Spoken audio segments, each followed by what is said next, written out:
Let's talk transfer portal, going down Yeah. position by position group here, starting with quarterback, of course, because going into 2024, Jackson Arnold's your guy. Michael Hmm. Hawkins is coming in. You're going to have General Booty still and Davis Bevel Sure. still with one more year of eligibility. Does it make sense for OU to go off and pursue a quarterback? And I'll credit Farmer Hmm. Yugen on Twitter because he responded to our tweet earlier today, specifically pointing out the quarterback position. And I've seen some mixed opinions out there. Do you think OU should be looking for really just a body, someone with some experience that's willing to take up one of those backup roles? I think that's the biggest and most important characteristic that you just described, Adam. It is the experience factor. I don't think that Oklahoma going into the SEC in year one, having a true sophomore quarterback who, is probably going to be making his second career start in an Oklahoma uniform next year. He's obviously going to start the bowl game, all things that are being indicated. But having Jackson Arnold going into year one in the SEC, his first true meaningful reps in an Oklahoma uniform, the fact that you would have a true freshman backing him up in Michael Hawkins, who, again, this kid is a flat out playmaker. He's an absolute star. Anybody that's been following this kid over the last couple of years knows exactly what we're talking about. And again, fans, I encourage you, if you're not following the Texas high school football playoffs, this 2023 cycle, I highly encourage you to do so. Just search Michael Hawkins and what that kid has done on the football field each of the last couple of weeks. But Jackson Arnold, Michael Hawkins, General Booty, okay, NIL deal, it's a good name, it's a good story. But at the end of the day, you go into the SEC conference. I know that it's extremely hard to try to find somebody that is both extremely talented, but also knows that, okay, going into a place like Oklahoma, yes, I'm very talented, but it's going to be made very clear to me that me transferring to Oklahoma, I'm not going to be that guy. And my biggest contribution is going to be competing for that backup quarterback job with Michael Hawkins. So that's a really, really tough ask for a guy like Seth Luttrell or Joe John Finley to be able to go out there and convince a guy, hey, you've got all the talent in the world. We think that you would be a nice fit, a nice addition to our quarterback room in Oklahoma. But you also need to understand, too, what we currently have in this room and what's part of the 2025 class. Sorry, the Amazon drivers here. I apologize. But yeah, I think Oklahoma, they need to go out there and try to find another quarterback to bring in to help out the other guys in that room. I have seen a lot of people on Twitter, talking about this particular conversation and saying, "Well, no, they shouldn't get someone. Michael Hawkins is the backup," and that's really not the question. The question is, do you want to take a scholarship for a quarterback? Because you can still make Michael Hawkins the second if we go get a transfer portal quarterback, but do you want to take Yes. that scholarship away from linebacker, safety, cornerback, somewhere else on the team? And I Defensive tackle. defensive tackle, I kind of think you do though. I will set expectations low. Like you're not going to get anyone that you've ever heard of. Probably you're probably not going to get anyone that's really started many games. To give an example, I don't think this guy is the guy that OU's going after because it sounds like Brent Venables is still hesitant to take Clemson guys. But there is a Clemson quarterback in the portal, Hunter Helms. He's a two-star from his high school rankings, but he was with Clemson for I think the last 4 years, so he's down to his final year of eligibility. Someone like that maybe has been in the college space for a long time. Maybe I don't know if he's ever played a snap at Clemson, but someone that just has experience, probably is looking to build connections in the coaching space, and Oklahoma's maybe an opportunity to build more connections in addition to where they were previously. I don't think we're getting anybody that has done very much on the field, just like we got with Davis Bevel a year or two ago. You took the words right out of my mouth, and I think that that's obviously something when you hear the name Davis Bevel. Ultimately, Oklahoma fans are thinking about the Cotton Bowl from a year ago, and I think that that's something that's really, really hard, and it kind of puts Brent Venables and the offensive staff in kind of a tough position because you know I always use the Texas A&M example for the last couple of seasons where they were able to go out and convince a guy like a Max Johnson who had some experience at LSU. He was able to come on board. And yes, Connor Wegman was expected to be the guy, but you also knew at the back of your mind, if and when Connor Wegman did get hurt, you had a guy capable of Max Johnson who, yes, he's not going to go out there and win you a game by any stretch of the imagination, but you need to have somebody on your roster. That way, if your starting quarterback does get hurt, you're not throwing a true freshman in there, but you're also not having kind of an oh shit moment where we know that, our next best option is a guy that we have to throw out there. And it basically forces us to run the Wildcat offense for most of the game, like we saw in OU Texas a year ago. So again, it's a tough balance to try to find somebody that can come in that is talented, that can do the job if called upon when needed. But again, if the guy's capable enough to do that at a place like Oklahoma, he's probably more than capable to start at other Power 5 programs across the country. So we'll see what happens. But yes, I think Oklahoma needs to definitely explore the possibility of bringing in a veteran, older type of quarterback that can come in and at least be somebody that can, be a solid number 2, potentially number 3 in practice and on this football team for the 2024 season. In the running back room, OU loses 3 different guys there, Dalen Smothers being the one that we would have liked to have kept on campus, but he kind of had a weird OU career. It feels like maybe, mindset where he was, just OU wasn't the right fit for him. And then Marcus Major and Tawee Walker. I know Tawee had a great year, but the guy still, I think, could do a lot more if he was the guy somewhere else, maybe at a lower level or a lesser tier, Power 5 team potentially. And so really the focus was Gavin Sawchuk being the guy, Taylor Tatum coming in, being a guy maybe from day one, Caleb Hicks taking a step forward. Yep. And then it seems like Javonte Barnes sticking around as well. So what needs to happen in the running back room, Tyler, or what do you want to see here, if anything, from the portal? Well, I know that there's a lot of talk about there. People are debating whether or not, should Oklahoma, at least consider taking another guy, especially going into the SEC. Obviously, I don't think too many people expected that Oklahoma would lose at least 2, eventually what was 3 running back to the transfer portal. You understand Tawee Walker's decision, a walk-on at Oklahoma with the performances that he put on tape, all throughout this regular season. He's going to have his opportunity to go out there and earn a scholarship transferring somewhere else. And you wish that kid nothing but the best. Marcus Major is one where, okay, we've seen him in an Oklahoma uniform for what feels like half a decade now. He's still got 1 year of eligibility left. He's going to dip his toe to try to see what other opportunities are out there at other schools. Dalen Smothers was the one that, really kind of, caught a lot of people by surprise. Ultimately, he had the kind of the situation in the offseason where many people thought that he had quit the team. He at least flew back home, but then he's back on campus. He's back out at practice. And then we were able to see him in very, very limited short time getting a few carries, and where I thought that he looked pretty good. He was explosive, nice athleticism, had a good burst whenever he had the ball in his hands. So I thought that he was going to be somebody along with Caleb Hicks going into 2024.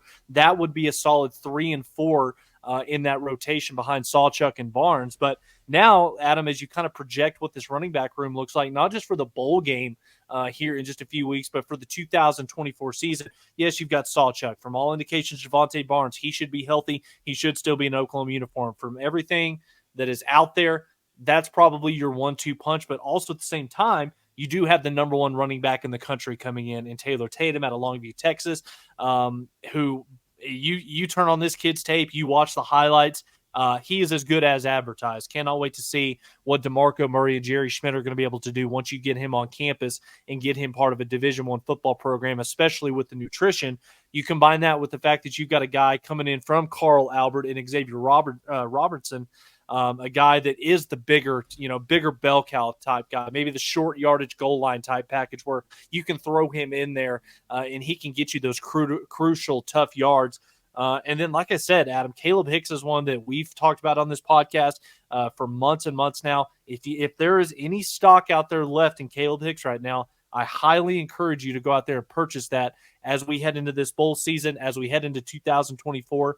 But at the end of the day, as talented as the running back position room is, if you can find a guy out there in the transfer portal that's got a couple years of Power 5 football experience and is a guy that you think could be a good fit and would actually have a role in this offense and not just a depth quality piece that's going to take up a scholarship, yes, I think you go out there and you add one more guy to your running back room going forward. If you're not sure how to buy stock in a player, subscribe to our Patreon. We'll tell you how to do that. It's the top tier. No, we don't have a Patreon. Rocket Sanders out of Arkansas is the newest running back in the portal. I don't necessarily think that OU will have a chance to him. I bet he's probably looking for a bigger role, but he had an injury-plagued year at Arkansas, but still very much a good player. It'd be nice to get someone else in that room, although we'll talk probably Arizona in the Alamo Bowl next week. We'll probably do more of a preview of that game in the following weeks, but Caleb Hicks is a guy that probably has a real chance to create some elbow room and say, hey, this is my role. I'm grabbing this number 2 spot, kind of the way we saw Gavin Sawchuk do a year ago down at the Cheez-Its Bowl.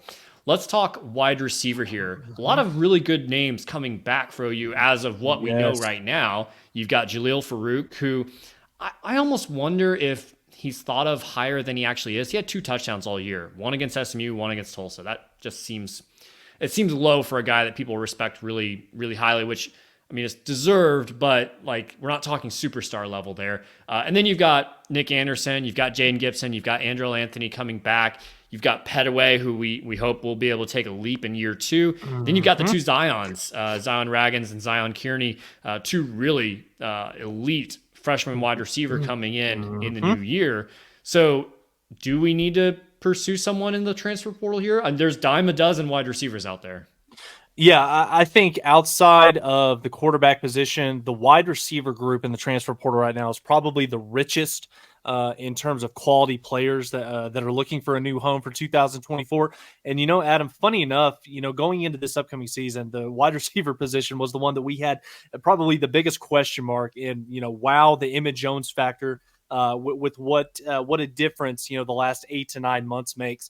And Adam, I think that the wide receiver position is probably the position group on this football team where when you look at the transfer portal, you look at the guys that are out there that can come in and make an impact. I think wide receiver is probably the group for Oklahoma that you can be the most selective on because, again, like I talked about with the running back position, at wide receiver, you're losing a guy ultimately in Drake Stoops, who, again, 78 catches, 880 yards, 10 touchdowns. You've got to figure out a way to replace that production. And by all things that we've seen, we have the guys currently on the roster to be able to do that. But going into the SEC, there is never any shortage of the need to have more quality depth on your football team. And the wide receiver position is another one as well, going up against some of those, bigger defensive backs in that conference. So if you can go out there and you can find a guy who, maybe he's a sophomore, maybe he's a junior, maybe he's a 1-year rental, but he's a guy that has a proven track record of being able to make plays with the ball in his hands, at the Power 5 level, can make those explosive competitive plays, but is a sure-handed guy, then yes, I think you go out there and you take at least one wide receiver because if you look at the roster coming into next season, Andre Anthony's going to be back. Nick Anderson, Jaden Gibson, the Petaway, the two Zions. Oklahoma has more than enough talent in that room, but I still think that at the playmaker positions, you can never have too much talent. Just look at Texas. Just look at LSU. Just look at Oregon. If there's a guy out there that's interested to come play at Oklahoma, to come play for Emmett Jones, you take him. At the tight end position, you've got probably a need for several guys to come into that room. We're taking a look at some highlights here on the YouTube show of Jalen Conyers actually getting a rushing touchdown out of the Wildcat for Arizona State. He had over 800 yards receiving over the last 3 years, 6 touchdowns with the Sun Devils. Now he's in the portal, a guy that started his career at OU. He still has 2 years of eligibility left. He's probably one of the most dynamic playmakers that OU could get at that tight end position. So a lot of different names out there, and Conyers is probably towards the top of the list of tight ends that OU probably wants to go after. But how many tight ends do you think OU should be taking? They better take at least 2. And I know that many people might think like, oh, that's crazy when you've got Devon Mitchell coming in, as part of the 2023 class. Okay, guys, let's be realistic here. Going into the SEC, you don't want to rely on a true freshman. As talented as this kid is, he's one of the best tight ends in the country for a reason.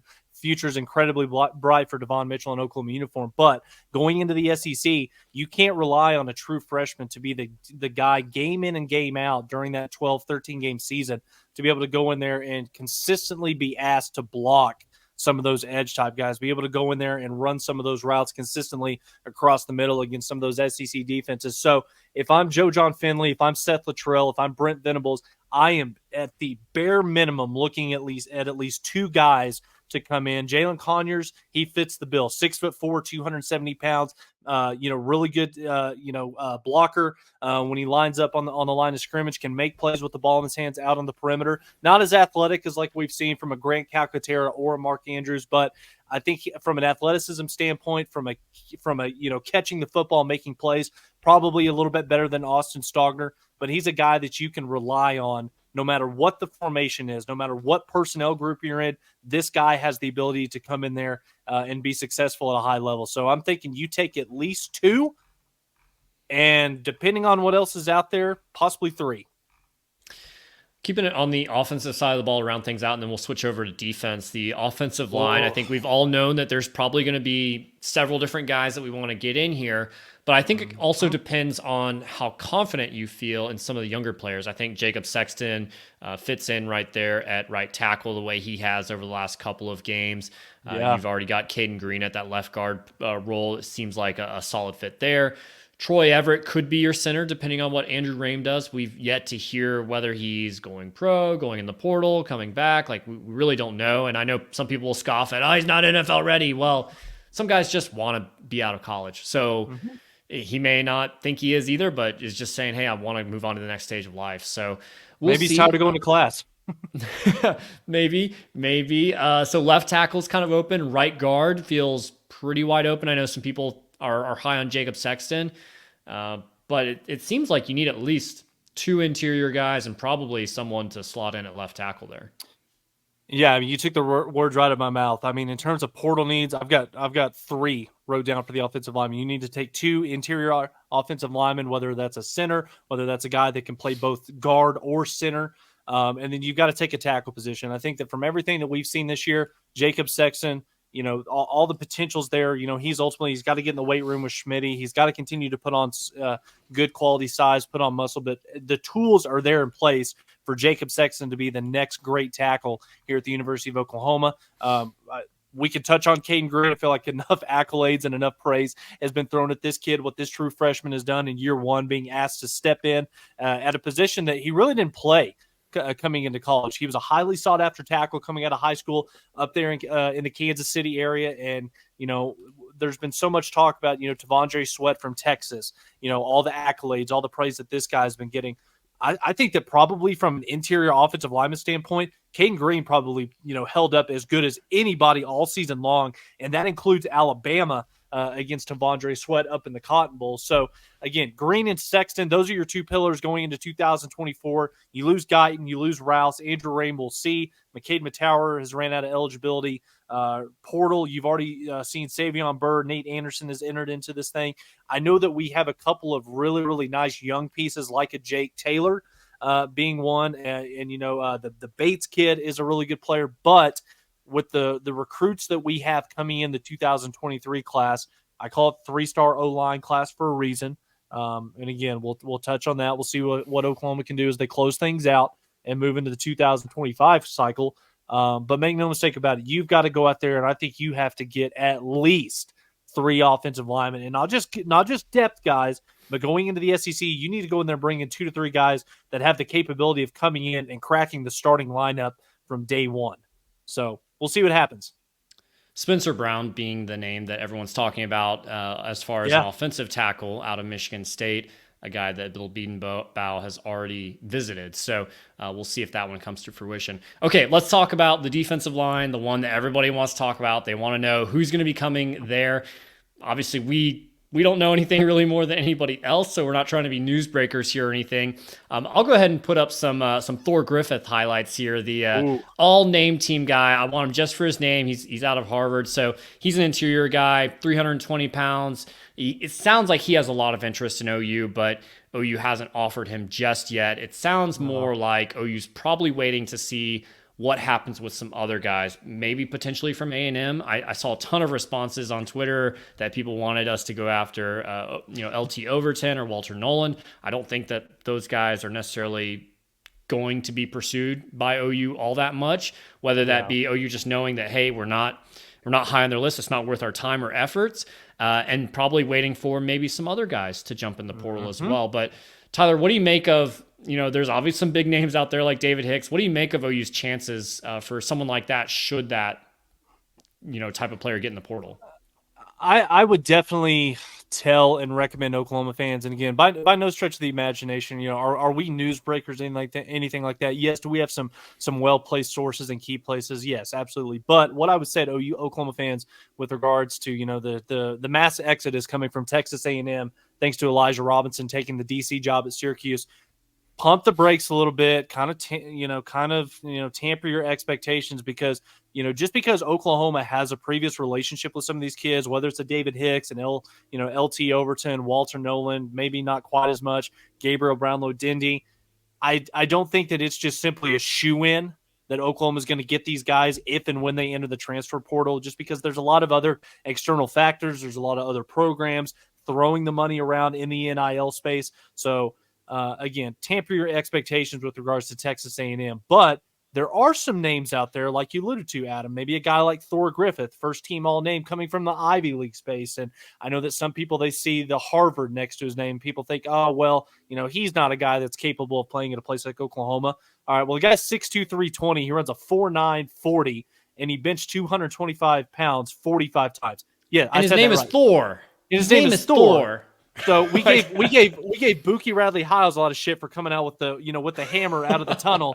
If the hammer back, if somebody is worthy of running out with the hammer, who better than Thor Griffith? So if Oklahoma is able to bring this guy on board who's got 33.5 tackles for loss in his career, I think that's a really, really nice guy to throw in the interior. And if you're able to bring in a guy like many people are talking about Chris McClellan, the kid out of Tulsa, has spent the last couple of years playing down in Gainesville for the Florida Gators. He's in the transfer portal right now. Obviously, Oklahoma's going to have a lot of interest with this kid. We'll see how that plays out. But let's pump the brakes on the Texas A&M stuff. If and when some of these guys choose to enter the transfer portal, like a David Hicks, then we'll see where Oklahoma goes from there. Because, again, at the end of the day, you've got arguably a top 2, maybe top 3 recruiter and defensive line coach in Todd Bates. You pair that with Oklahoma's involvement with the NIL collective at OU. We'll see what happens. But, again, you got to go out there, and I think you need to take at least 2, potentially 3 interior guys. You compare that with some of the production you've got coming back, like a Grayson Halton. Oh, by the way, 2024, the power line, David Stone, Jaden Jackson, Smith, Gilmore. I think that could be a really solid group going into 2024. But Oklahoma needs to be very involved. They need to be very active. They need to secure the commitments of at least 2, maybe even 3 interior guys. Yeah, and I think even if guys from A&M that we all know the names of, if they don't end up getting in the portal and going to OU, I think that still could be a good thing for OU because it breaks up the talent nucleus that they have there. And we all know those. I mean, they had great recruiting classes. Those guys are great, for a reason. They weren't utilized right. They weren't motivated right. They weren't developed right by the previous staff. They still that's that were pretty program solid. That's that program in a nutshell. Yeah, but a new coach in Mike Elko, and we don't know what the future holds. It seems like, the tradition at A&M is to underachieve, but who knows if he was the right guy that breaks through and gets everything lined up and gets the most out of all those players. So the more that talent gets broken up, I think the better it is for OU in the long run because, and the better for college football too. Like if you disperse, what's on a really talented roster to one to A&M and one to Ole Miss, for example, and so on and so forth, like everyone kind of evens out a little bit, and that could be potentially a good thing there. So we'll see. I think there's a lot to develop there on the defensive line before we know what might happen. It sounds like OU's willing to be patient and make the right decisions on that. So we'll see what happens.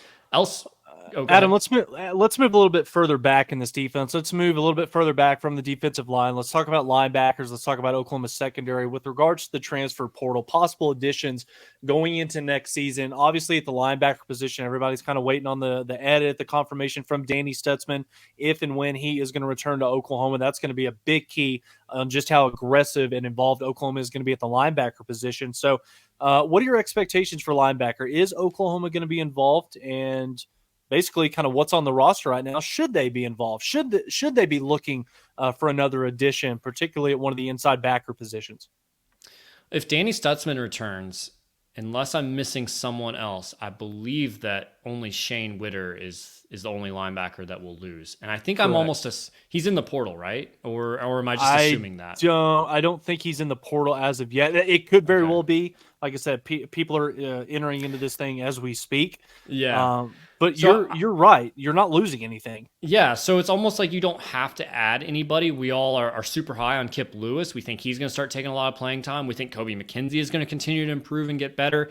And Mhm. I know there's a lot of haters out there for Jaren Kanak, but the dude is in his second year of playing linebacker. I Ever. think he did some, ever. I think he did some really good things this year, and I'm looking forward to him continuing to Mhm. grow the same way that Danny has. Like, remember Danny's sophomore year was pretty up and down, and that's kind of what I think we got out of Jaren Kanak. So I Mhm. think there's a ton of talent there. You still got Lewis Carter and Samuel Omasigo. So there's lots of dudes there that I think can make a big impact. So you really don't have to, put yourself out there unless it's the absolute right guy that you Sure. want to go after. So you can be really selective there. I think defensive back, safety, Mm. maybe a corner, that's where it makes more sense to focus efforts.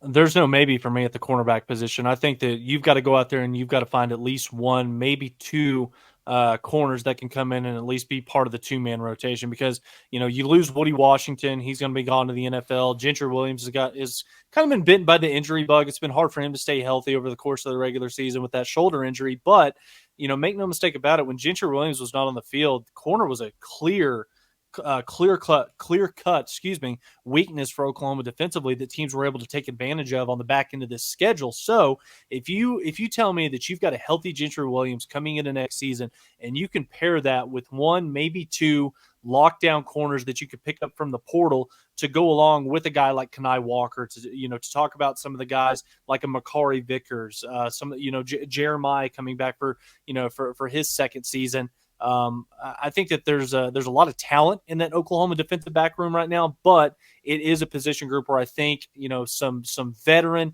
experienced talent is needed to come in to get Oklahoma where it needs to go defensively, not just for year 3 of Brent Venables, but also in year 1 in the SEC, going up against some of those more physical, bigger, faster, stronger guys like we're going to see up and down those rosters week in and week out.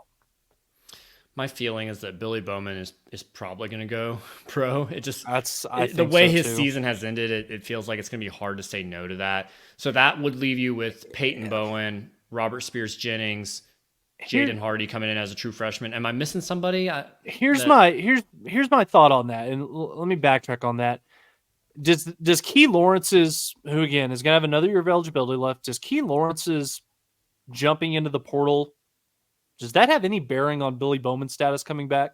Because if Billy goes, you would think that Key Lawrence would say, like, okay, there's clearly an opportunity where I got a huge bulk of the snaps at the other safety position, but also, one of the captains of the defense is going to be gone going into the NFL. That's just even more opportunities for me to play in a scheme that I've been in for the last 2 years. So again, I don't know. I think that if I Billy does feel. come back, I think he You has an think Key Lawrence is opportunity. the one that knows though, and like nobody else knows? He's the only one that knows. I think a lot of guys inside those walls know what's going to happen. And again, do I think he's going to come back? I would probably lean 55-45 no, just because Billy had probably arguably the best season from a defensive back since maybe Tony Jefferson, and even Tony didn't put up the type of numbers that Billy has this season with 6 interceptions. But again, when you look at his draft stock going forward, can it get higher? I know that he's probably at this point right now, I think he's probably would be projected probably late second round at best. If a team falls in love with him, he's probably round 3, round 4 type of talent. But if you can come back for another season in this Brent Venables defense, playing defense with that SEC logo on your jersey, where when you go up and you look at draft boards, you look at some of the statistic about, guys from which conference, gets drafted a little bit more. I think it carries a little bit more weight. NFL franchises drafting defensive backs coming from that particular conference where it is a little bit more physical. It is a little bit more NFL ready type of play week in and week out. So again, I think if Billy was able to come back and have, a similar type level of production playing in that conference, then yeah, I mean, he could definitely skyrocket up some of those draft boards and, possibly sneak into, late first round or be an early second round type of guy. But it's just a matter of, does he want to bet on himself and go now, or does he want to possibly come back and try to, improve his stock even higher than it already is at this point?